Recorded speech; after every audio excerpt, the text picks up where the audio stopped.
Hello students. आज का हमारा टॉपिक है एडेप्टेशन ऑफ हाइड्रोफाइट्स, जिसमें हम हाइड्रोफाइट्स पादप या जलोदविद पादपों की अनुकूलताएं देखेंगे कि क्या क्या अनुकूलताएं उसमें पाई जाती हैं जिसके कारण वह एक्वेटिक रीजन्स में सरवाइव करता है। तो सबसे पहले हम देखेंगे मॉर्फोलॉजिकल या आकारिकीय एडेप्टेशन। दूसरा है एनाटॉमिकल एडेप्टेशन या शारीरिक अनुकूलन। तीसरा है फिजियोलॉजिकल या एडेप्टेशन या कार्यकीय। तो फर्स्ट इसमें देखते हैं मॉर्फोलॉजिकल एडेप्टेशन ऑफ हाइड्रोफाइट्स। इसमें सबसे पहला जब हम मॉर्फोलॉजी की बात करते हैं तो इसमें हम यह देखते हैं कि बाहर से प्लांट देखने में कैसा दिखाई दे रहा है, उसकी रूट किस तरह से है, स्टेम किस तरह से है, लीफ किस तरह से है। जो हम बाहर से विजिबल कैरेक्टर दिखाई देते हैं उसको हम इसमें इंक्लूड करेंगे। तो रूट्स में हम देखते हैं कि इसमें रूट्स एब्सेंट और लेस डेवलप्ड पाई जाती है, या तो रूट बिल्कुल अनुपस्थित होती है या फिर बहुत ही लेस डेवलप्ड पाई जाएगी। अगर होगी भी तो लेस डेवलप मिलेगी। तो इसके एग्जांपल है जैसे वोल्फिया, यूट्रिकुलेरिया, सेरेटोफिलम। इसी तरह से सबमर्ज्ड प्लांट जैसे जिनमें रूट कैप की जगह रूट पॉकेट पाई जाती है, आइकोनिया ट्रापा। तो रूट है वो या तो होगी ही नहीं, अगर होती है तो लेस डेवलप्ड होती है। इसी तरह से जो रूट का जो मेन फंक्शन होता है वो क्या होता है, fixation of plant in soil and absorption of minerals and water. तो ये जो फिक्सेशन का काम है तो वो इसमें रूट का काम होता है। ठीक है, नॉर्मली हम जो रूट देखते हैं उसका ये काम होता है, फिक्सेशन हो गया, और मिनरल और वाटर एब्जॉर्प्शन का ये काम होता है। लेकिन रूट में इसमें क्या होगा, जो हाइड्रोफाइट्स प्लांट है इसमें जो रूट अगर मिल रही है तो उसका काम सिर्फ यह है कि सॉइल में फिक्सेशन करना, जबकि जो एब्जॉर्प्शन का काम होता है वो पूरी प्लांट सरफेस से किया जाता है। उसकी जो कंप्लीट सरफेस होगी प्लांट की वो मिनरल और वाटर एब्जॉर्प्शन का काम करेगी, केवल यहाँ पर फिक्सेशन का काम देखा जाता है। इसी तरह से इसमें स्पायरोडेला, साल्विनिया, ये टेरिडोफाइट प्लांट हैं और इनमें क्या होता है, एक लीफ बहुत ज़्यादा शाखित होकर जल में रूट की तरह फिक्सेशन का काम करती है। मतलब रूट जो लीफ है वो थोड़ी मॉडिफाई हो जाएगी, साइज में बड़ी हो जाएगी, और जो पानी है उसमें फिक्सेशन का काम करती है। इसी तरह से एम्फीबियंस प्लांट में रूट का कार्य एब्जॉर्प्शन और फिक्सेशन होता है। तो जो हम हाइड्रोफाइट्स प्लांट की बात करते हैं तो वहाँ पर हमको फ्री फ्लोटिंग भी पाए जाते हैं जिनमें रूट एब्सेंट होती है। कुछ ऐसे होते हैं रूटेड सबमर्ज्ड जिनकी रूट जमीन में धसी हुई है, सिर्फ फिक्सेशन का काम कर रही है।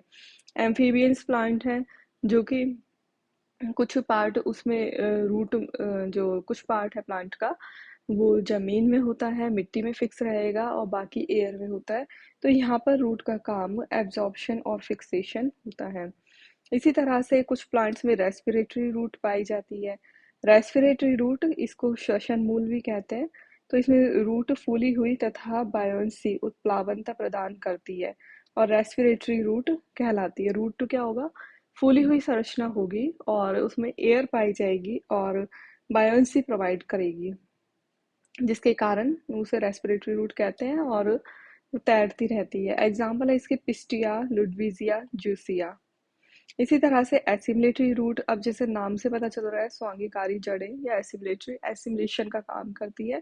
एसिमिलेशन क्या होता है, फोटोसिंथेसिस का। तो इसमें क्या होगा, क्लोरोफिल पाया जाएगा रूट सेल्स में और ये फोटोसिंथेसिस का काम करती है। एग्जाम्पल है इसका ट्रापा।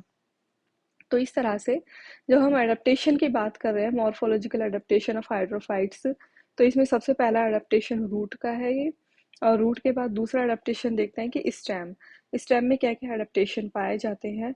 स्टेम लचीला, स्पॉन्जी, सॉफ्ट, नलिकाकार और बहुवर्षीय होता है। मतलब सॉफ्ट होगा, डेलिकेटेड सा होगा, पानी के अंदर मिल रहा है तो। और ट्यूबुलर है और बहुवर्षीय होता है। तने में क्या क्या मॉडिफिकेशन पाए जाते हैं ये देखते हैं, जैसे कि रनर या ऊपरी भूविस्तारी पोटोमोजिटोन में। इसी तरह से ऑफसेट या भूविस्तारी पिस्टिया आइकॉर्निया में, स्टोलॉन सेजिटेरिया में, ट्यूबर वेलिस्नेरिया में, और बल्ब आइसोइटिस में, और राइजोम मार्सिलिया टाइप। तो ये सारे जो स्टेम के मॉडिफिकेशन है इन प्लांट्स में पाए जाएंगे। इसी तरह से अब यहाँ देखते हैं पत्तियां या लीव्स, कि पत्तियों में क्या क्या मॉडिफिकेशन पाए जाएंगे। तो इसमें देखते हैं तो रिबन लाइक पत्तियां वेलिस्नेरिया में पाई जाती हैं, धागे समान सिरेटोफिलम में, रिड्यूस्ड मतलब बहुत ही छोटे साइज की पत्ती। एजोला में broad simple well developed. Nymphaea में जो कि बड़ी होगी, सिंपल है और वेल डेवलप्ड है। इसी तरह से मोटी सीधी सरल जल के बाहर निकली हुई टाइफा में, और एब्सेंट इलियोकैरिस में। सबमर्ज्ड लेकिन गुच्छों के रूप में। लंबा पिट्यूल होता है और हमेशा पानी पर तैरती रहती है। पिट्यूल में स्पॉन्जी टिश्यू पाया जाता है, बायोन्सी प्रोवाइड करता है। तो ये किसे मिल रहा है? आइकोनिया, पिस्टिया और लुडविजिया। कि पानी हाइड्रोफाइट है, सबमर्ज्ड नेचर का, जो कि आधा पानी में डूबा रहता है। पत्तियां उसकी बाहर पाई जाएगी। पत्तियों का जो पिट्यूल होगा उसमें स्पॉन्जी टिश्यू पाया जाएगा। स्पॉन्जी टिश्यू के कारण क्या होगा? उसमें एयर होगी और बायोन्सी प्रोवाइड करती है। एग्जाम्पल इसके आइकॉर्निया एंड लुडविजिया। इसी तरह से अर्ध जलमग्न, दो प्रकार की पत्ती पाई जाती है कभी कभी, जो आधे जल में डूबे होंगे। तो इसमें क्या होगा?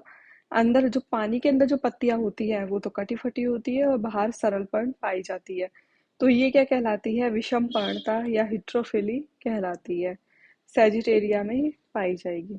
इसी तरह से अब यहाँ देखते हैं रिप्रोडक्शन। रिप्रोडक्शन में क्या मिलेगा यहाँ पर?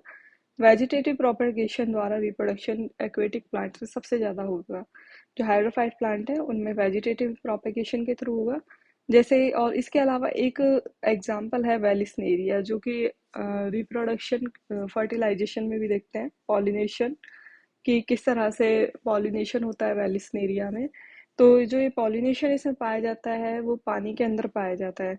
तो इसमें क्या होता है? फीमेल फ्लावर वाटर सरफेस पर होते हैं और मेल फ्लावर पानी के अंदर बनते हैं। तो इस तरह से इसमें ये दिखाई देता है। तो जैसे ही यहाँ पर डायग्राम में दिखाया गया है, ये मेल प्लांट है ये वाला, और इसमें मेल फ्लावर है। नीचे ये स्टोलॉन है जो कि मिट्टी में धंसा हुआ है और ये इसकी रूट्स है। इसी तरह से यहाँ पर ये फीमेल फ्लावर है और फीमेल प्लांट इसमें इस तरह से पाया जाता है। इसी तरह से जो इसके फ्रूट्स होते हैं हाइड्रोफाइट के, वो हल्के और जल की सतह पर तैरते रहते हैं। और पॉलिनेशन एंड डिस्पर्जल जल के द्वारा, कीटों के द्वारा, वायु द्वारा इसमें होता है। तो ये तो हमने देखे मॉर्फोलॉजिकल एडेप्टेशन, रूट में, स्टेम में, लीव्स में, fruits, reproduction and pollination and dispersal. अब नेक्स्ट इसमें देखते हैं कि एनाटॉमिकल एडेप्टेशन क्या पाए जाते हैं। एनाटॉमिकल एडेप्टेशन से मतलब हो गया शारीरिक। जब हम इसकी एनाटॉमी की बात करेंगे, रूट की, स्टेम की और लीव्स की, तो उसके बारे में हम ये देखेंगे। तो सबसे पहले रूट की एनाटॉमी के बारे में देखते हैं। तो इसमें क्या होगा? हाइड्रोफाइट्स में सॉफ्ट, पतली, हरी, स्मूथ सरफेस पाई जाती है। जो इनकी सरफेस होगी हाइड्रोफाइट्स की, जितने भी प्लांट है वो पानी के अंदर पाए जाते हैं। तो काफी सॉफ्ट स्मूथ सरफेस इसकी होती है, ग्रीन कलर की होती है, डेलिकेटेड सी, और इनसे क्यूटिकल एब्सेंट होती है। रूट इसमें फॉलोइंग पार्ट्स में डिफरेंशिएटेड मिलती है। सबसे बाहर की तरफ एपिडर्मिस होती है, एपिडर्मिस क्यूटिकल एब्सेंट है। रूट हेयर एब्सेंट होते हैं और सिंगल लेयर्ड ये पाई जाती है। क्यूटिकल इसलिए एब्सेंट है क्योंकि ऑलरेडी वाटर में है, और सॉफ्ट है। और रूट हेयर इसलिए एब्सेंट मिलेंगे इसमें क्योंकि एब्जॉर्प्शन के लिए चाहिए होते हैं रूट हेयर। तो यहाँ पर एब्जॉर्प्शन पूरी सरफेस ही करती है, तो इसलिए यहाँ पर एब्सेंट होते हैं। सिंगल लेयर्ड एपिडर्मिस पाई जाती है। कॉर्टेक्स यहाँ पर मल्टी लेयर्ड होती है। पैरेनकाइमेटस होती है और इसमें एरनकाइमा प्रेजेंट होता है वायु तक, जिसके कारण क्या होगा? हल्का और स्पॉन्जी होता है। फिर नेक्स्ट है वेस्कुलर टिश्यू, यहाँ पर लेस डेवलप्ड होते हैं हाइड्रोफाइट्स में। फ्लोएम यहाँ पर लेस डेवलप्ड पाया जाएगा और जल स्थलीय पादपों में स्क्लेरेंकाइमा पाया जाएगा। तो ऐसे पादप जो जिनका कुछ पार्ट ही पानी के अंदर होगा, उनमें यह स्क्लेरेंकाइमा मिल रहा है। लेकिन बाकी जो और भी जो कंप्लीटली हाइड्रोफाइट्स है या पानी के अंदर मिल रहे हैं, उनमें वेस्कुलर टिश्यू लेस डेवलप्ड है। फ्लोएम भी लेस डेवलप्ड पाया जाता है। अब यहाँ देखते हैं स्टेम। स्टेम की जो कैसा होता है? सॉफ्ट, स्मूथ और ग्रीन होता है। एरनकाइमा और क्लोरोप्लास्ट इसमें प्रेजेंट होते हैं। फॉलोइंग पार्ट्स में डिफरेंशिएटेड होता है।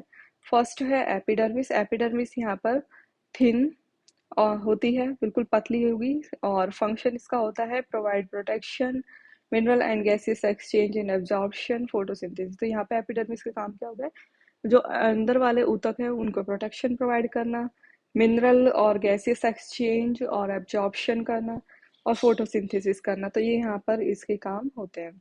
नेक्स्ट है कॉर्टेक्स। कॉर्टेक्स यहाँ पर पैरेनकाइमेटस होती है, एरेनकाइमा इसमें प्रेजेंट होता है जो कि बायोन्सी प्रोवाइड करती है। इसी तरह से क्लोरोप्लास्ट इसमें पाया जाता है।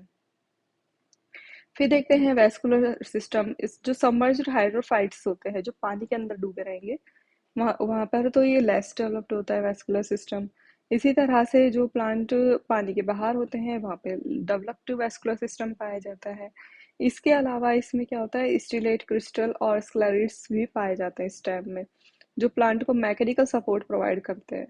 तो स्टेम है वो सीधा खड़ा रहे, इसलिए उसमें क्या मिल रहा है, क्रिस्टल्स, स्क्लेरिड, इस टाइप की स्ट्रक्चर्स और पाई जाएगी मैकेनिकल सपोर्ट प्रोवाइड करने के लिए।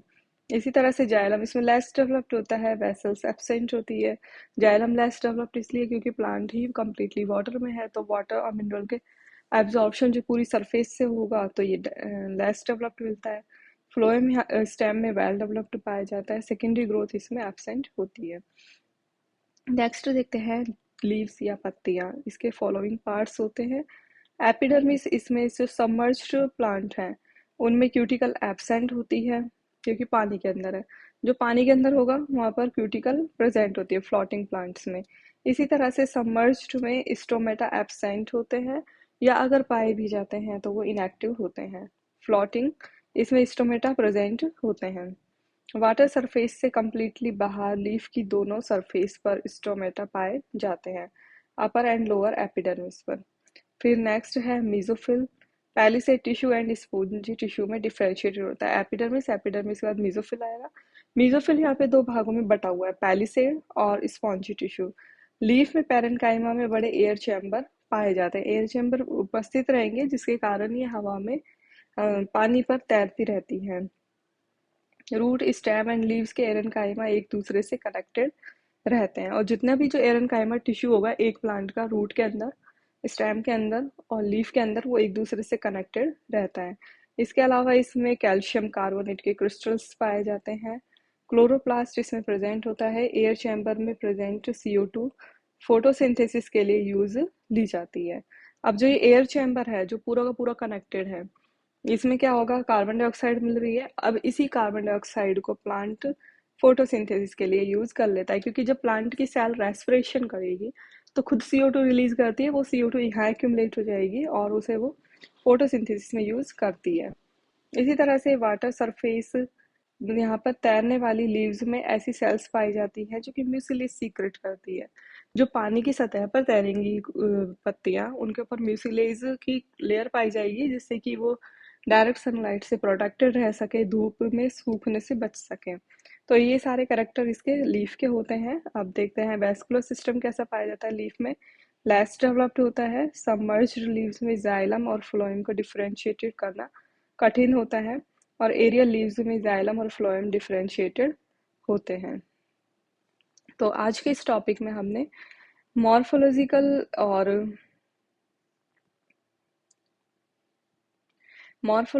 एनाटॉमिकल एंड ये दो कैरेक्टर हमने देखे हैं। और मॉर्फोलॉजिकल में देख लिया कि बाहर से जो आउटर मॉर्फोलॉजी उसमें क्या क्या चेंजेस होते हैं, और एनाटॉमी में कि अंदर क्या क्या विशिष्टताएं उसमें पाई जाती हैं।